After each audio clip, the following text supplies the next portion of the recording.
d'une manière générale, c'est qu'elle devient quand même sa propre propriété, c'est-à-dire on a temellouk. Mais généralement, l'employeur, lorsqu'il verse cette somme, c'est dans le but, comme tu viens de le dire, c'est Mohamed, d'assurer quand même une certaine couverture sociale et financière à cette personne-là, dans le cas où elle va se déplacer pour essayer de faire une recherche un peu exceptionnelle au profit de cet employeur. Et c'est pour cela qu'il y a un verset dans le Coran qui disait Ya ayyuhalladhina amanu awfu bil uqud. Donc cette personne-là est appelée quand même à répondre à la vraie demande telle qu'elle a été définie dans le contrat de cette entreprise ou société, c'est-à-dire d'être quand même dans des conditions favorables qui vont lui permettre quand même d'être dans toutes ses forces de travail pour pouvoir quand même faire le travail d'une manière la plus complète, la plus parfaite d'une part, et de notre part d'être dans une situation de sécurité. Si Dieu, yarzaqa Allah subhanahu wa ta'ala, pour se retrouver quand même dans un lieu où elle va assurer ce confort d'un côté et la sécurité d'un autre côté, dans ce cas-là, on ne peut pas lui dire qu'elle a triché. Mais dans le cas où elle va quand même s'exposer à des risques, où elle va diminuer un peu de son confort, c'est juste pour gagner de l'argent, je considère que c'est un type de tricherie, il vaut mieux éviter. Voilà ce qu'on pouvait répondre à Mariam. Et je crois qu'on peut étendre la réponse à beaucoup de situations qui ne sont pas forcément des situations où vous êtes envoyé par un laboratoire. Vous avez par exemple des gens à qui on paye le déplacement pour une Umrah, pour un Hajj. C'est calculé pour que les dépenses leur permettent de réaliser leur Umrah ou leur Hajj dans des conditions les plus favorables de séjour, d'hébergement, d'alimentation, etc. Et puis vous avez des gens, sous prétexte de faire des économies, vont peut-être ne pas avoir la force physique, parce qu'ils ne dorment pas comme il faut, ils ne mangent pas comme il faut, et ils ne prennent pas le taxi là où ils devraient le prendre, ou le car là où ils devraient le prendre. Ils vont essayer de gagner sur tous les... Et en fin de compte, c'est la réalisation du Hajj, ou la réalisation de la Umrah, ou la réalisation du travail pour lequel vous avez été envoyé, qui va en pâtir, et vous ne pourrez pas le réaliser. Là, il s'agit d'une forme de tricherie qu'il faut éviter.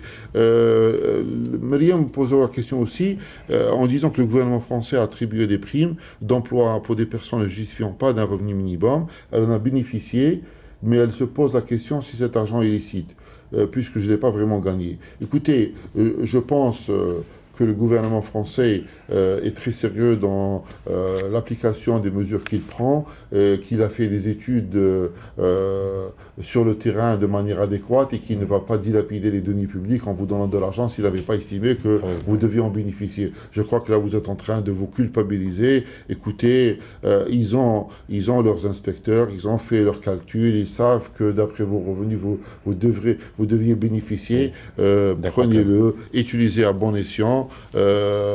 Vous n'avez pas triché pour l'obtenir, on vous l'a donné sans que vous le demandiez. C'est un bénéfice que vous devez accepter, utilisez dans le bon sens. Wabillahi tawfiq.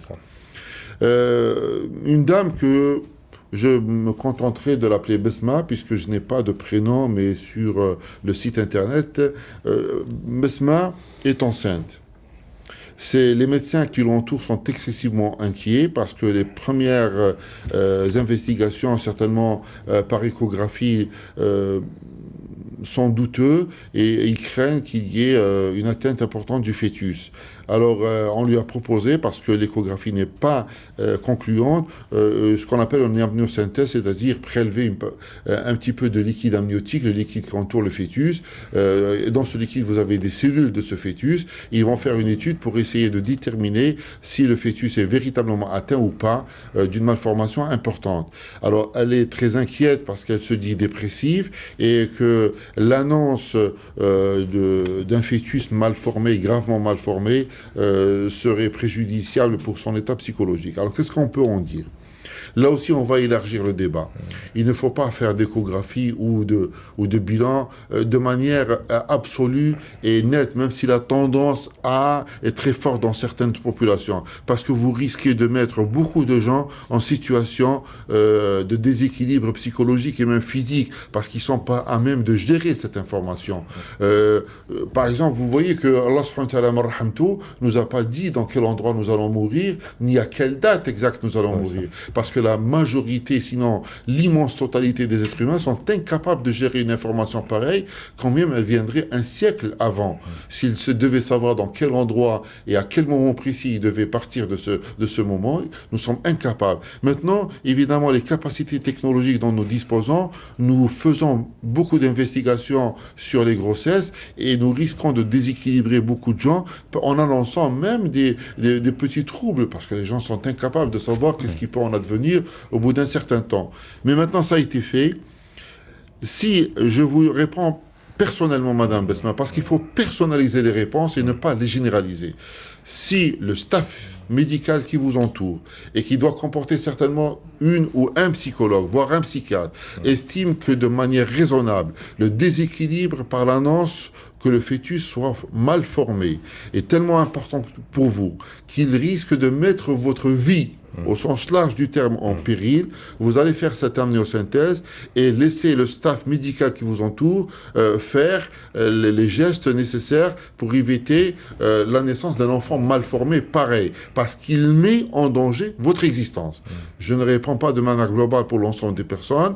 Évitez de faire une surenchère d'investigation, nous déséquilibrons parfois les gens et nous les mettons dans des conflits de conscience dont ils sont incapables de répondre. Et c'est pas parce que quelqu'un vous répond que vous pouvez faire ceci ou faire cela qu'il vous disculpabilise. Voilà ce que je pouvais répondre à Madame Besma ou Billahi Tawfiq. Alors, sixième, voilà une dame que je noterai aussi, Fatiha, me dit que peut-être une dame, peut-être que le site est au nom d'une dame, qu'il s'agit d'un homme, puisqu'elle dit qu'elle a de l'argent, qu'elle a mis de côté pour acheter une voiture, que Dar al-Haoul, cette somme, et qu'elle sait qu'elle doit sortir de la zakat. Elle voudrait savoir si elle peut le donner à sa fille, elle ne nous dit pas si elle est mariée ou pas, mais qui n'habite plus chez elle, et qui n'est plus à sa charge. Alors, parce qu'il dit que sa fille aussi est dépressive et qu'elle est endettée et qu'elle a peur que sa fille fasse une bêtise parce qu'elle est dans des difficultés financières. Là, il y a deux situations, Mohamed. La première, c'est dans le cas où cette fille n'est pas mariée. C'est-à-dire qu'elle est célibataire et malheureusement aujourd'hui, on voit que quand même il y a certaines filles avancées en âge veulent habiter seules et surtout lorsque c'est le cas de nos frères et sœurs qui se trouvent à l'étranger où ils sont quand même régis par des situations, par des habitudes propres au monde occidental. Dans le cas où cette fille elle est célibataire, du point de vue de Sharia al-Islamia, la maman ne peuvent lui donner la quote-part de zakat, parce qu'elle est considérée parmi al-furu', ces furu' qui dépendent du point de vue de gestion de leurs parents. Donc ils sont toujours, et surtout pour la fille, parce que pour le garçon, il y a quand même une discussion dans le fiqh al-islami, il considère une fois qu'il a atteint le boulot, on peut le considérer qu'il est quand même indépendant. Mais la fille, elle reste toujours sous la responsabilité de ses parents. Dans le cas où cette fille, elle est mariée, et malheureusement, elle est en train de mener quand même une vie assez difficile, où elle passe un moment très difficile du point de vue d'endettement, cela. Dans ce cas-là, puisque les parents, c'est-à-dire le père et la mère, ne sont plus responsables sur sa gestion financière parce qu'elle dépend quand même d'un mari, donc là, ils peuvent quand même intervenir dans le cas où elle ouvre droit à cette zakat, c'est-à-dire elle est fakira, miskina, ou elle est fi halt gharama maliya, c'est-à-dire elle est endettée ou bien surendettée. Donc, je voudrais saisir, si tu le permets, que vous rappeliez de manière rapide dans quelles limites on peut donner la zakat à des proches, parce que certaines informations m'arrivent ici également dans la société algérienne, où beaucoup de gens, sans prendre très attention, donnent à des neveux, à des nièces, à des cousins, qui ne sont pas strictement dans la nécessité, qui ne sont pas strictement même s'ils n'ont pas suffisamment d'argent pour donner eux-mêmes de la zakat. Là, il faut quand même opter pour une gestion rationnelle et rigoureuse du point de vue zakat. Et tout à l'heure, c'est-à-dire juste avant l'arrivée au studio, j'ai discuté avec quelqu'un qui me disait qu'il connaît quand même quelqu'un qui est un commerçant, avait une activité assez florissante, donc il gagne beaucoup d'argent, il est en train de donner des zakat à ses voisins. Mais une fois qu'il m'a expliqué quels sont ses voisins, j'ai vu que quand même c'est des gens d'un niveau assez acceptable qui peuvent se débrouiller facilement. Je me suis dit qu'il est en train d'opter pour des solutions faciles, c'est-à-dire ne pas aller chercher quels sont les fuqara et tout cela. Moi je considère, attention, quand même c'est une responsabilité cette zakat, il y en a au haqq Allah, donc il vaut mieux bien le placer, il faut chercher toujours les gens les plus nécessiteux avant d'arriver aux gens les moins nécessiteux. Et c'est pour cela que les anciens fuqara parlaient quand même entre le miskin et le fakir, ils disaient on ne peut pas opter pour le fakir tant qu'on n'a pas réglé les cas de l'ensemble des al-masakin pour opter al fuqara. Donc pour ceux qui se cachent derrière l'idée que l'aqrabouna awla bil ma'ruf, c'est vrai, lorsqu'on quand même on donne une sadaqa ou une zakat à un proche, on peut gagner ajrain, ajr al-qurba ou ajr al-sadaqa. Mais dans le cas où quand même il y a dans l'entourage, dans la ville, dans le quartier des gens plus nécessiteux, moi je me demande pourquoi on opte pour cette solution, alors c'est juste peut-être pour faire du bien, ou bien pour garder, ou bien par chauvinisme, ou par racisme. Donc, je pense que le moment il est rationnel, il est quand même quelqu'un qui est rigoureux, qui essaie quand même de comprendre quand même, dans ce cas-là, il est responsable sur une gestion qui est propre à Dieu, c'est-à-dire Amwal Allah subhanahu wa ta'ala. Donc, il essaie quand même de les donner à ceux qui véritablement sont prioritaires. Et s'il est assez aisé, et ses proches, ils peuvent les aider. De ce mal مسمن المال الحي كما يقولون entre le mal الجيف et le mal الحي, il peut les aider. Donc on essaie quand même, tu as bien fait de poser cette question, de corriger un peu le tir, parce que malheureusement quand même il y a une déviance tout en se cachant derrière l'amr bil ma'ruf lil aqrabin. D'ailleurs, même si la zakat doit être versée en priorité dans une distance où quelqu'un, s'il se déplace, ne fait pas le taqsir salat, lorsque vous avez information que des gens musulmans sont nécessiteux beaucoup plus qu'à des distances beaucoup plus éloignées, vous avez la possibilité d'envoyer votre zakat à ces gens qui sont éloignés de votre domicile parce qu'ils sont dans une situation critique, très difficile, alors qu'autour de vous, vous avez peut-être des nécessiteux, mais ils sont à un degré moindre. Voilà ce que je voulais ajouter parce que l'information m'est arrivée et ça m'a paru étonnant qu'on la donne à des neveux et des nièces, et on a la possibilité, en dehors du fait de donner de la zakat, comme le dit Ziane, à ses neveux, à ses nièces, de ne pas oublier l'entraide sociale qui doit exister entre nous, et en priorité vis-à-vis de ceux qui font partie de notre famille, et d'avoir cet honneur et cette fierté et cette grandeur de leur donner de nos biens avant de leur donner de notre aumône. Tout de même, c'est un neveu, c'est une nièce, il ne faudrait pas qu'il tende la main, et qu'on lui donne cette notion, il est riche par nous aussi. Nos neveux, nos nièces, etc., ne sont pas riches uniquement par leurs biens, ils sont également riches par les leurs oncles, leurs tantes, leurs proches, etc.